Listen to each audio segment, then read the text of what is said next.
You've been lied to about body feints. Every tutorial tells you to drop your shoulder, shift your weight, sell the move. But here's what they don't tell you. The best body feints in the world aren't about your body at all.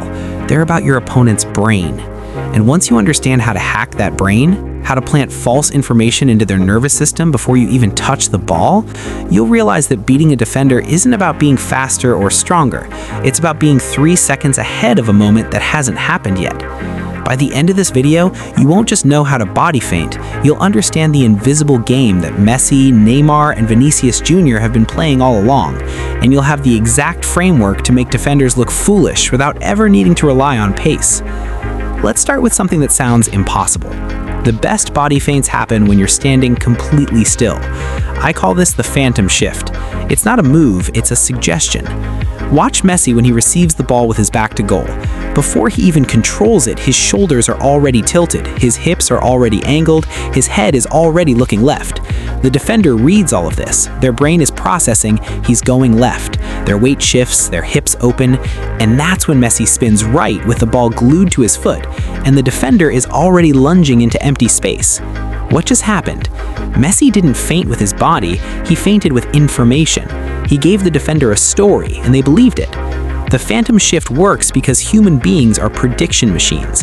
When you receive the ball, the defender is already trying to predict your next move based on micro signals, where your chest is pointing, where your eyes are looking, how your feet are positioned. If you control these signals before you move, you control their brain before they can react. Ronaldinho was a master of this. He'd look right, lean right, even point right with his hand, and then explode left. The defender didn't just get beaten by speed, they got beaten by their own prediction. Here's the truth. Your body feint starts the moment you know you're about to receive the ball, not the moment you touch it. Now let's go deeper. The next concept is what I call the stutter freeze. This is when you use rhythm to break rhythm. Imagine you're dribbling at a defender. Most players do one of two things. They go full speed and try to blow past, or they slow down and try to feint. Both are predictable. The stutter freeze is neither. It's when you're moving at speed, then you suddenly pause for a fraction of a second, just long enough for the defender's momentum to commit, and then you explode again in a different direction. Vinicius Jr. does this better than almost anyone in the modern game. He'll be sprinting down the wing, and then suddenly his feet will stutter, his body will freeze, and the defender who is backpedaling at full speed can't stop their momentum. By the time they plant their foot to change direction, Vinicius is already gone. Why does this work? Because the human brain processes movement in patterns. When you're moving at a consistent speed, the defender's brain predicts where you'll be in the next half second. But when you break that pattern with a freeze, their prediction fails. Their body is still moving based on old information, and you're already operating on new information. Think of it like a song. If every beat is predictable, you can clap along. But if the drummer suddenly pauses, you're lost. That pause is where you win. The stutter freeze isn't about being tricky, it's about being unpredictable in a world where defenders are trained to predict everything. Here's where it gets interesting. The third technique is the exit fake, and this is the one that separates good dribblers from great ones. An exit fake is when you show the defender an escape route that doesn't exist. You open your body to go down the line, you even take a touch in that direction, but you never actually commit your weight. The defender sees the exit, they react to close it, and that's when you cut back inside into the space they just abandoned. Messi does this on repeat. He'll push the ball to his left with the outside of his right foot. His whole body will open like he's about to accelerate down the wing, and the defender will lunge to block that path. But Messi's weight was never committed. He was always in position to drag the ball back with his left foot and cut inside. The defender didn't get beaten by a feint, they got beaten by a lie. And here's the critical part. The lie has to be believable. If you fake an exit but your body language doesn't commit, the defender won't bite. You need to sell it with your eyes, your shoulders, your first touch. You need to make them believe that you're genuinely trying to go that direction, even though you're already planning the cut. This is why amateurs fail at body feints. They think it's about the move itself, but it's not. It's about the story you tell with your body before the move even happens. Every great body feint is a micro-performance, and the defender is your audience. Let me give you something counterintuitive. The fourth concept is the overshoot principle, and it's based on a simple truth. Defenders are taught to mirror you. If you go left, they go left. If you go right, they go right. So what happens if you go too far? What if you take a touch that's slightly too heavy, slightly past the defender, and your body overshoots in that direction, like you've lost control? The defender thinks you've made a mistake. They think you're vulnerable. And that's when you drag the ball back with your other foot and leave them stranded. Neymar does this all the time. He'll knock the ball past a defender's left side, his body will lunge after it like he's trying to recover a bad touch, and the defender will turn their hips to follow. But the touch wasn't a mistake, it was bait. And the moment the defender commits, Neymar pulls the ball back across his body and goes the other way. The overshoot principle works because it exploits overconfidence. The defender sees what looks like an error, and their brain says, "This is my chance to win the ball." They lunge, they commit, and they get destroyed. Here's the key. You have to make the overshoot look genuine. If it's too controlled, if your body language doesn't sell the panic, the defender won't believe it. You need to act like you're in trouble, even though you're in complete control. That's the art of the body feint. You're not just moving your body, you're directing a scene. Now let's talk about something that nobody teaches. The fifth principle is what I call directional debt. This is when you owe the defender a direction. Let me explain. If you keep going left, left, left, the defender starts to expect it. They build up a directional debt in their mind.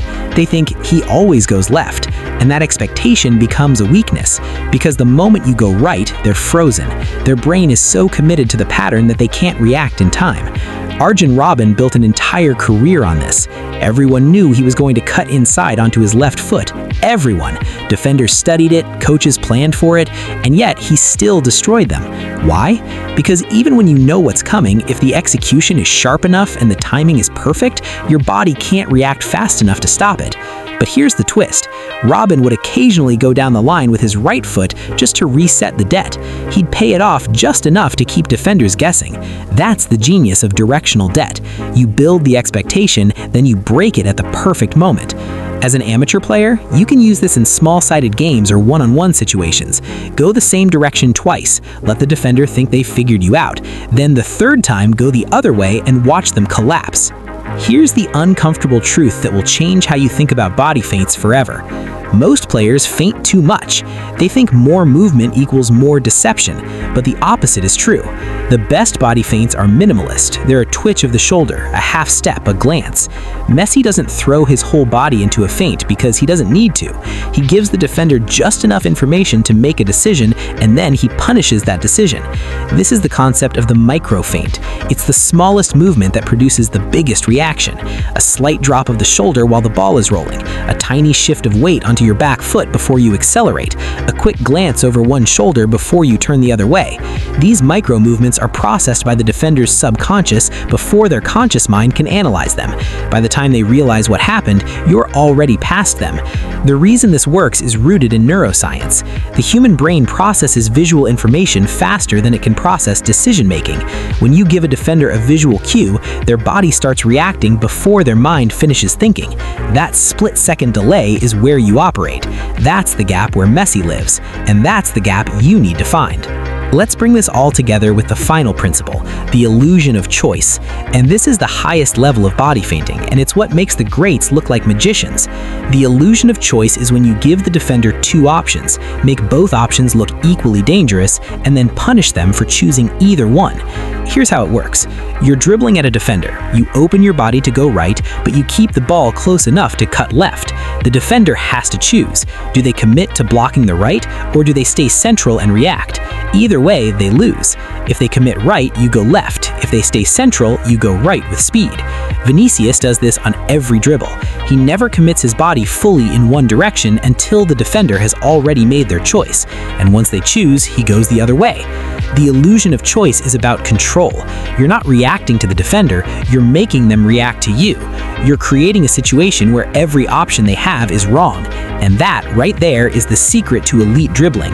It's not about having 10 different moves, it's about having one move that you can disguise in 10 different ways. So here's the deeper truth, the thing that nobody talks about. Body feints aren't about your feet, they're about your mind. The physical movement is just the execution. The real skill is in reading the defender's intentions, predicting their reaction, and manipulating their decision-making process. That's why Messi can beat defenders at 37 years old even though he's not fast anymore. He's not playing a physical game, he's playing a mental one. And if you want to master body feints, you need to stop thinking about what your body is doing and start thinking about what the defender's brain is doing. Every time you step on the pitch, you're not just playing football, you're playing a psychological game where the ball is just a prop. Now go out there and apply this. Use the phantom shift when you receive the ball. Use the stutter freeze when you're at speed. Use the exit fake to create space. Use the overshoot principle to bait defenders.